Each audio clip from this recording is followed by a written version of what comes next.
Hello, everybody. Welcome to a special edition of the Golfmonger Show. I'm your host, Brian Steffen. I am the Golfmonger. Getting a little double dip today on a Thursday from us, as there is some very interesting, if you're a fan of golfing in Myrtle Beach, there's some very interesting news and information that is just, those of us in the know here knew it was coming, but wow, it's finally happened, and now that's on paper, it seems to be pretty big. Everybody's familiar with some of these courses. You've got Grand Dunes, Litchfield, Kings North, Pine Lakes. I mean, the granddaddy, right? At the oldest course in Myrtle Beach. Sports Illustrated was founded there, the idea for it. TPC, to name just a few, some big-name courses. We're all those courses were under an umbrella of National Golf Management company here that just started about 2 years ago, maybe 3 now. They've been here in the area about 3. And they've been bought out. Let's go through the whole list. Let's do this. Because there's more, too. I'll run down the courses. There are actually 4 different owners, investors, who have purchased a total of 26 courses, if my count is correct. And like Brian said, these are some very well-known courses. The Grand Dunes Resort Course, Litchfield Country Club, Long Bay Club, Myrtle Beach National, Kings North, South Creek, and West courses, Myrtlewood, Palmetto, and Pine Hills courses, Pawleys Plantation, Pine Lakes Country Club, the River Club, and Willbrook Plantation, TPC of Myrtle Beach, Aberdeen, Burning Ridge, Colonial Charters, the Founders Club at Pawleys Island, Indian Wells, River Hills, World Tour, Tradition Club, and Wild Wing Plantation. Now, prior to these acquisitions, probably the one furthest back, over about maybe a year and a half ago, the 3 courses at Sea Trail were purchased by another investment group from China. Yes. Crown Park was purchased, and Black Bear was purchased. Right. They're not part of this big conglomerate. None of these last 3 are actually part of it. These are 3. The last 3 that I mentioned, which are 5 courses, are not part of the Founders Group International, who bought the aforementioned courses. And let us bring you up to speed if you're not familiar with what Jeff's talking about. Those of you not here in the Myrtle Beach area, the Founders Group International is a Chinese group. Yes. And they purchased all these courses. In fact, the ink went dry and the changeover happened as of midnight this morning. Yep. In fact, I have a good friend that works over there. She walked into her office, didn't have a computer, didn't have a telephone, everything. I mean, it was a wholesale change, right?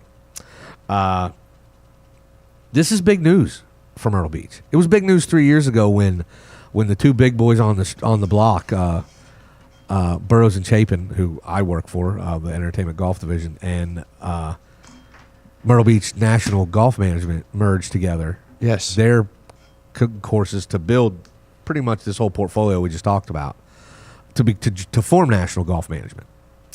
So the fact that in just 3 short years they are now under the ownership of a foreign group. I'd like to point out something that I think is really key in this thing. You know, a lot of people have talked about rumors, speculating, what kind of effect is this going to have? This is a very positive effect on Myrtle Beach golf, because suddenly anyone who knows anything about golf and the golf industry knows that the golf industry has been at best struggling for the last few years for play. We overbuilt during the heyday, and the competition for play has put a strain on a lot of golf courses. These courses are now debt-free, folks. These courses were purchased with cash. The rumors were that the one gentleman who's purchased the bulk of the courses will spend $250 million in Myrtle Beach. Yes. In the Myrtle Beach area. So in addition to these courses, there are a couple of them that came with, one came with 240 acres of land. So there's potential for development and that sort of thing happening. We've heard some very positive things. We had one of the pros from Crown Park, or the pro from Crown Park, in yesterday talking to him, and we were talking about advertising, and this owner says he's not ready to advertise because his focus is getting his golf course into immaculate shape. He's going to put his best foot forward. Yes. I think we're going to see a lot of that, Brian. I think we are. One of the things that, like you said, rumor, speculation. Yeah. The joke around town, if you work in the golf business, everybody needs to learn how to speak Chinese now. Yeah. It's, that's just those of us that work in the business and live here having a little fun. But the reality of it is these are multi-billion-dollar corporations. These guys that are involved in this come from that kind of money. And a handful of these guys, they operate and work and live in the United States. Uh-huh. They're based in China, but they have offices and do a lot of their daily operating out of the United States. I think somewhere up in New York.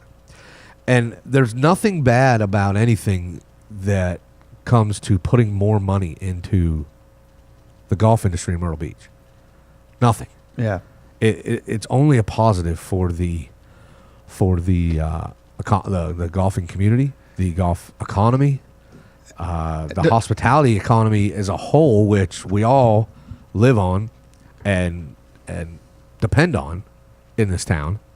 Anybody that says that their job is not affected by hospitality is a complete idiot. And what we're hearing so far is that it's not a situation where a lot of people are losing their jobs. No, they've retained staff. They have, and every indication is that they intend to keep the golf courses running as golf courses. Oh yeah. They did not. This is not. Everybody's scared. Oh my God, they bought all these courses. They're going to build condos. Yeah, that's not what's going to happen here. Well, it's not what we're seeing right now. I'm fairly certain that for the majority. Well, here's. Let me say this. This is probably a more intelligent way to say this. They're going to put money in these golf courses. They're going to try to make the golf courses work as business models. Mm-hmm. But let's be honest with ourselves. They are businessmen. And they did buy some prime real estate at the bottom of the market. If the day comes that the golf courses are not, they've done everything they feel they can to operate as golf courses, and they feel there's another route they can go and is better for their investment, just like any other smart business person, they're going to do it. I mean, it's not like these will be the first golf courses in Myrtle Beach to be turned into shopping centers or neighborhoods. I mean, they're not they're not innovators, if they do that. But the good news is, I mean, that's down the road, in my opinion. The good news is I want to talk about right now the impact this has on the beach and as a positive. Like you said, you talk to one of the guys and he turns you down. He says, I don't want to spend any money advertising. I'm putting every dime I can right now into making sure the golf course is as great as it can be. Yeah. It's fantastic. And he says, then I'm going to advertise. Then, when I've got it where I want it to be, then I'm going to advertise. Yeah. Well, and what you got to keep in mind here, too, is in the Myrtle Beach area, compared to most of the other parts of the United States where I've played golf, there are no slouches. No. There's some very high-quality golf courses here. There are. And these guys have bought some absolutely stunning let's just do a little golf run. courses. Let's just do a little rundown here, and stop me when I'm wrong. And by the way, if you're listening live, tweet us at the Golf Director. I'm at Golfmonger. If you've got a strong opinion on this, hit us up. But let me ask you that. Let me throw this out there. And if you think I'm wrong, I'll argue with you all day because I know I'm right. Top shelf golf courses in Myrtle Beach. When people say, "Hey, name your best 5 courses, your best 10 courses," there are exactly 1, 2, 3, 4, 5 courses on here that I bet you 2 or 3 of them make everybody's list when they name the top 5 or 10 courses. Guarantee it. When they name the top 5 or 10 courses in Myrtle Beach, there are 2 or 3 of these courses make everybody's list. Well, right off the bat, Grand Dunes and TPC. TPC does, Grand Dunes does, Pine Lakes probably does if people have gotten the chance World to play Tour it. might. World Tour might if Yep. people have played it. Kings North. I was going to say Kings North, Arnold Palmer's course there. Yep. You know, the funny thing, did you ever hear the story about that? When they originally brought Palmer in, the reason they're South Creek, West, North, they brought Palmer in to build a 4th course. Uh-huh. And when he got here, he liked the look of the North course and said, let me just redesign this one. How about that? Yeah. So that's why it's the Kings North. Because it was already the North course. Yeah. It's a neat little. I hadn't heard that story. Neat That's little cool. fact there about that. Yeah.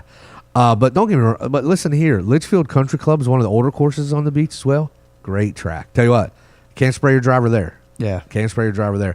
Long Bay Nicholas Design up on the north end, Highway 9, which is a fantastic test of golf. Well, actually, there's 2 Nicholas courses on this list because Polly's Plantation is Nicholas Another as well, fine course. which is another great course. River Club in Willbrook down on the south end there, and Polly's fantastic. Yeah. Colonial Charters Aberdeen up on the north end by Long Bay. See, and the neat thing about this is if you're coming here as a golfer and you're on a package, and I'm assuming they're going to continue operating their golf packaging efforts and stuff as well. Yeah. In some capacity. But if not, even if you're just, when you call Dave, to come on your golf trip and say, Dave, I want to play some of these FGI courses, the Founders Group International. So obviously everybody will start calling it FGI. Sure, because it's just a lot easier to say than Founders Group International. I want to play these FGI courses, Big Dave. How hook me up, but I don't want to drive all over Kingdom Come, but I want to play good courses. Here's the thing. You can play all these courses. They're kind of grouped together. Yeah. You've got, TPC, Founders Club, Tradition Club, Litchfield, Polly's, Willbrook, River Club, all on the south end. And they're all probably within, 5-10 minutes of each other? So you can Dave can hook you up with a condo on the south end, and you can just stay down there and play your golf. Then you got Grand Dunes, Myrtle Beach National, the 3 courses there, Kings North, South Creek, West Course, Myrtlewood, 2 courses, Palmetto and Pine Hills. You got Pine Lakes, all basically in the center, Wild Wing in the center of in Myrtle Beach.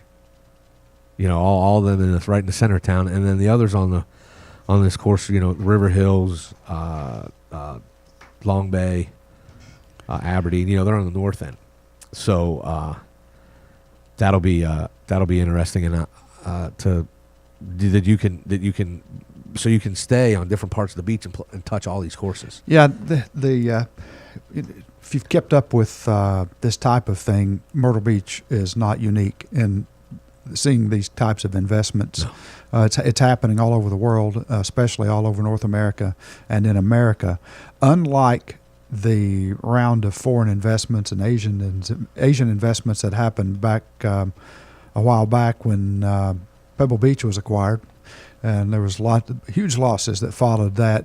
These courses are being bought basically at the bottom of the market. Yes. And it's good news for Myrtle Beach. That's what we think now, anyway. And it's a relief. Yeah. That's good news for Myrtle Beach. A lot of stress here with golf course operations, keeping the courses in great shape. Yeah. Trying to hang on till play comes back after the bad economy. That it's happening. Everything is absolutely falling into place. It is, and. I don't know, they can yell at me later for this, but since it's in this email, I guess it's not a secret, but our good friends here at East Coast Golf Management have acquired the management of 2 courses that were kind of left in the wind that the Chinese did not buy, that were under the operation of National Golf Management. Yeah, Farmstead and Meadowlands up here on the north end. They're right on the North Carolina State and South Carolina Great border. addition to the East Coast Golf Management. That is. Group, now that pushes East Coast Golf Management from, 24 to 26 courses, something 27, like that, something like that. Yeah. But Farmstead and Meadowlands, they're right next to each other, basically. Fantastic courses. They're also now clients of the golf director of Vinet Golf and the golfdirector.com. Yes. We'll start their monthly program tomorrow. I think they were scheduled to come in today, but because this lingered an additional day, right, they put that off until tomorrow. But Jason Monahan, the general manager there, will be in to do an update. So that'll be a part of our Tee It Up series, Farmstead and Meadowlands being added to the group. Yeah, Farmstead's got a unique feature on it. It's the only course on the beach that's got a par 6. Yeah. The 18th hole is... You tee off in one state and putt in another. Yeah. That's the way it happens.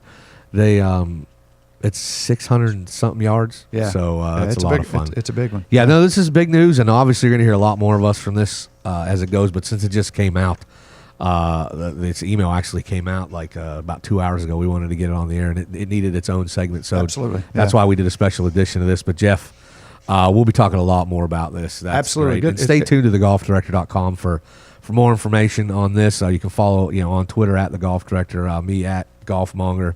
We'll be all over this, and as I'm sure as George and the rest of the gang here, we'll get the information out as it comes. Obviously, we'll keep everybody up to date. Lots of exciting things happening here in Myrtle Beach. TGD Radio and TV are produced and broadcast by the Zeus Radio Network for thegolfdirector.com. When visiting the Golf Director, be sure to check out our featured golf courses where you'll find up-to-date information about course conditions, specials, and much more. Need help with your next golf vacation? Hashtag just call Dave. We've been talking about them all show. Give Big Dave a call. 844-464-6531. That's 844-GO-GOLF1. All the TGD programming is archived for listening and viewing on demand. So if you need to catch up on a show you missed, it's real easy. Go to TGD Radio and TGD TV tabs in the menu at thegolfdirector.com. We're now available on 1 billion devices, so you're going to hear us anywhere. iTunes, Audio Realm, TuneIn, YouTube, Ustream, Roku, Blueberry, and the Myrtle Beach Golf app. I'm Brian Steff, and I am the Golfmonger on behalf of Jeff Gilder, the man behind the glass, getting us on the air. It's been a special edition of the Golfmonger Show. Tune in for more great information coming up next, and as always, keep it in the short grass. All clear, buddy. Good job. Good stuff, brother. All right, man. Let's see.